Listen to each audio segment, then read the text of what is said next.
banques américaines ñoo indi des opérations financières complexes mais quand il y a eu que c'est le monde entier qui a payé. ñu imposer dans les normes communautaires dañ lay imposer ni boo bëggee def émission obligataire il faut te faire noter par une agence du marché te xoola ñun bi ñu koy def bi ñuy lancé ñaari agence la woon benn sénégalais Thiandoum je pense dégg naa ni gën na àdduna sax bu yoroon benn agence tudd WARA West African Rating Agency ak benn ivoirien bu yoroon Bloomfield déggatuma fi agence de notation alors que damay xool ci réseaux sociaux yi le Bloomfield là le Zézé là qui est venu nous courir après pour avoir notre agent de notation tey c'est le grand Manitou de la finance moom ak jabaram ils sont booy yi mu àndoon doon ñëw fii def opération bi ils sont tous des promoteurs immobiliers ils sont riches en Côte d'Ivoire alors que il y a même pas 10 ans ils étaient ici avec nous alors que institution bañ ko ñëw di ko defal daanaka nërmelu na ndax des crises successives donc loolu moo lay wane ñun Sénégalais li ñu war mooy que dañu dellu soit à plus de responsabilité les finances du pays c'est sérieux c'est pas une question de xëccoo politique et tout extrêmement sérieuse transparence moo ñu ci jik dëgg moo ñu ci jik parce que les chiffres ne mentent pas parce que jeexital bi c'est la vie de nos concitoyens. Ah oui, tout à fait. Et mu neex mu naqari Sénégal métti na. métti na ñu ngi koy yëg alors ci wàllu woolu président pensez-vous que avec ce qu'on a aujourd'hui muy pétrole beeg gaz bi ñu ngi commencer sax exploiter est-ce que mën na ñëw atténuer la difficulté économique que nous sommes en train de vivre. waaw pétrole beeg gaz bi xam nga je pense que on a surcommuniqué sur ce pétrole et gaz. y compris de la responsabilité de l'opposition qui est arrivée au pouvoir aujourd'hui keroog maa ngi saan Khadim Bamba Diagne muy def benn conférence dafa dem ba dégg mu jot na on a fait ça on a créé une école on a fait la loi pour le contenu local on a fait le gaz to power sur ce plan-là peut-être qu'il y a eu des dérives dans la gestion du secteur de l'énergie dans son ensemble mais sur ces aspects-là yàlla may ñu amoon président bu nga xam ne loolu la jàng loolu la xam et il a posé des actes concrets tey bu ñu defee Sénégal 2050 ñu ne njëgu énergie dafay jógee de 110 francs le prix du kilowattheure de 110 francs à 60 francs mënoo ci génne le projet gaz to power mais tey yàlla dogal na ne par exemple on vient de commencer GTA metti woon na trop pour mu taxaw il y a eu toutes les difficultés possibles et imaginables typhon bu dérivé bateau bi FSPO bi ak yéen ba tey taxaw na dernièrement on a eu une fuite de gaz bu nga xamante ne am na fa mais c'est un projet qui est là on a Teranga Yaakaar qui est là bon ça m'a inquiété voir BP s'est désengagé de la deuxième phase de GTA alors que on a un puits de gaz qui est là Teranga Yaakaar comme ni ñu ko waxee mooy suñu Teranga mooy suñu Yaakaar moo war a fonder le gaz to power donc sur ce secteur là il y a un potentiel réel qui peut changer nos vies ça va prendre du temps ça ne se fera pas alhamdulilah Sangomar mu ngi indi lu ñu ci xaarul woon mais il y a d'autres phases qui vont arriver bu nga xamante ne mën na soppi suñu koom-koom mais lañ doon wax tey on a une crise sur nos recettes tey gis naa ñu ne les recettes ont augmenté de xaw ma temps mais entreprise yi ñu ngi bëgg a dee ak ay ATD. non ñu ATD et puis loolu moo leen di may ñoom ci bopp ñu ngi wàññi. le secteur privé dañ leen xoj. tey Sénégal entreprise yi fay impôt sur les sociétés. ñoom ñooy fay contribution économique locale c'est-à-dire que secteur privé mooy porter et les dépenses de l'État. mooy porter suñu endettement. mooy porter le financement des collectivités territoriales. C'est une grande réflexion qui se pose. te Sénégal la tendance mooy que entreprise yi tëj. entreprise yi yokkuñu. oui loolu baaxul tey impôt sur le revenu sénégalais yi fay 90% de notre population est dans l'informel. xam nga wax tey l'impôt sur le revenu la tendance elle est baissière parce que la tendance elle est plus à l'explosion du chômage que la création d'emplois. Absolument. tey ngeen toog et je suis d'accord avec vous ngeen ne tey on veut que changer la fiscalité du Sénégal on veut pas augmenter les taux c'est-à-dire la pression fiscale sur les contribuables on veut augmenter les bases on veut augmenter les assiettes. Mais moi j'ai bien envie que ngeen ñëw teg sur la table de manière urgente et ponctuelle la question de la fiscalité locale. Parce que c'est sur les territoires les bases. tey je te donne un exemple la question du loyer ne peut pas être déconnectée de la question des impôts locaux. xam nga lu ma la wax tey aujourd'hui les bases les assiettes les nouvelles impositions sur le numérique sur autre chose c'est dans la vie de nos concitoyens. Donc il peut plus y avoir une fiscalité des territoires il peut pas y avoir une fiscalité de l'État et des entreprises. Je pense que loolu dafa nekk débat yoo xamante ne pour man moo gën a impérieux que pétrole dafa war ñëw rek ak gaz bi lu mu ñu indil ñu jël. Mais notre vrai changement elle est dans notre économie et dans notre fiscalité. Très bien loolu leer na alors dañuy waxtaanee nag sur la question avant même la reddition des comptes président la question autour des lois liberticides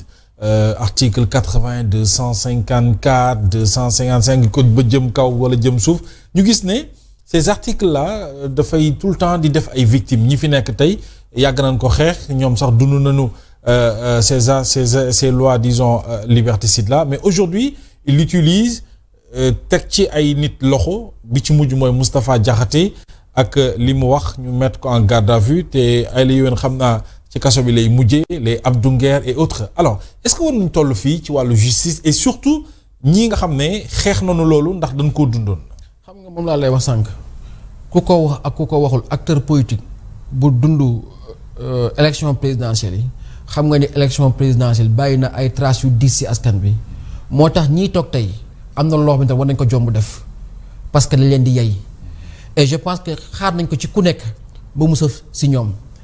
Mohamed nañu fàttali nañuy analyser nañuy bàyyi xel évolution ñun ba ñuy xeex ak Ablaye Wade benn influenceur la ñu amoon benn chroniqueur benn expatrié buy attaqué il était il s'appelait Souleymane Jules Diop. Oui. Après ñu jël ko intégré dans le pouvoir quand bi xeex bi amee diggante ñun ak Pastef di xeex ak Macky Sall ñaata influenceur ñaata chroniqueur ñaata nit ñu kenn xamul tey des citoyens lambda ñooy ñëw di am 100 000 vues 200 000 vues moo tax ma leen di wax seen problème Azura yi di ngeen ko jafe régler parce que li ngeen xamul mooy que vous avez créé des célébrités. Des gens qui ne devaient pas être célèbres vous en avez fait des célébrités te Sénégal siiw du ñëpp ko attan. da ngay gis benn borom boutique wax ne il a 100 000 vues 200 pour moom moo téye Sénégal si loxoom. et voici où nous en sommes ñoom nañu imaginer bés bu ñu demee ba seen popularité wàññeeku. ba ñu war a nekk xeex pour téye seen nguur bu fekkee dafa am même tendance combien de milliers d'influenceurs d'insulteurs seront en face de nañu xam ne bu ñuy tëj daañu tëj ba sonn parce que démocratie moo évolué la démocratie elle est devenue ardente elle est devenue violente elle est devenue incontrôlable tey mënoo contrôler les réseaux sociaux je pense que c'est un défi qui les interpelle en tant qu'acteurs politiques moo gën cette politique qui sont en train de dégg tey Moustapha Diakhaté qu'est-ce qu'il a fait Moustapha Diakhaté jugul saaga dafa commenter un fait protocolaire daa di glisser sànni guñaafier c'est quoi un guñaafier un guñaafier c'est un bon à rien mais un bon à rien c'est quoi c'est un résidu ah oui comparaison pour comparaison koo ne résidu mooy yow mbaliñ nga tekki woo dara oui yàggul dara merci pour le rappel le Premier ministre a traité l'opposition de résidu c'est ça un guñaafier en français lexical un guñaafier c'est un bon à rien donc yow li nga bëgg a tëjee kii moom wax nga ko fi nit ñi. oh là là. et j'ai même entendu un des qui dit non loolu du waxu dara dafa mel ni bi Macky Sall ne seen yaram dafay xasan jël naa leen ay bàkku politique la mais non li ngay wax nit ñi. ah oui buñ la ko waxee. da nga ko war a encaisser xaral sa xol nga encaisser ko oui. donc c'est pas comme ça qu'on va faire évoluer notre démocratie surtout pour des gens comme Moustapha Diakhaté nga xamante ne bu leen tëjoo at bu ñu génn du ñu soppi tarafatal ay ah oui le connaissant l'homme dafa am xam nga nit ñi dañuy toog fii des fois politique du métier dafa am ñuy dund seen passion dafa am ñuy dund seen engagement dafa am ñuy dund seen ay conviction seen ay gëm-gëm et Moustapha Diakhaté si la bokk wutul poste ku yaa quelqu'un qui a démissionné nguuru Ablaye Wade démissionné nguuru Macky nekkoon président c'est pas un carriériste c'est un homme politique engagé c'est un patriote passionné tu vas dire donc tey yii tëj yeeg Abdou Nguer boo ko génnee il a démystifié la prison Assane Diouf boo ko génnee il a démystifié la prison di nga toll jamono boo nga xamee nag yow di nga bëgg a tëj mais les juges ne te suivront pas parce que les juges ont une intelligence de contexte tey ils comprennent qu'ils ont la responsabilité de réguler la société moo tax yenn yi di lay interpréter mais le jour où tu entres dans un cadre où comprendre que c'est un combat politique ils ne te suivront pas comme à un moment les institutions ont dit au président de la République arrêtez moo tax j'invite ceux qui sont au pouvoir comme des gens de l'opposition wax ne que politique Sénégal léegi ku nekk ñam nga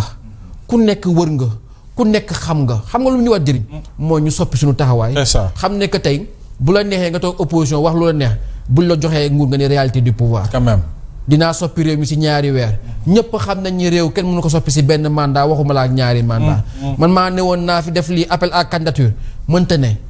et aujourd'hui tu es face à toutes ces contradictions là qui aujourd'hui gangrènent ton pouvoir ça doit te prendre xam sa responsabilité yaa ko fi waxoon yaa ko fi dige woon te Sénégal du réew bu nga xamante ne réewu nappe la. réew moo xamante ne xale bu mënta feey xamul géej mën na jël saagam dem dugg ci gaal ne day tekki ji réew moomu réewu góor yàlla la. gars yi ay jàmbaar lañ ay fit lañ yaakaar moo taxaw ñu tàmm la fexeel ba dëppoo ak yaakaar ba wax leen dëgg su ko defee soo ko réussirul ils te feront face et ça va venir mais Babacar damay ñëwaat ci loi yooyu c'est-à-dire dañu gis ni nguur gu ñëw da nga koy utiliser même fekkee dans l'opposition xeex nga ko loi yu ay loi liberticide xamante ni lu ndaw ngay wax ñu ne la non article 80 offense au chef de l'État wala nangam est-ce que waruñu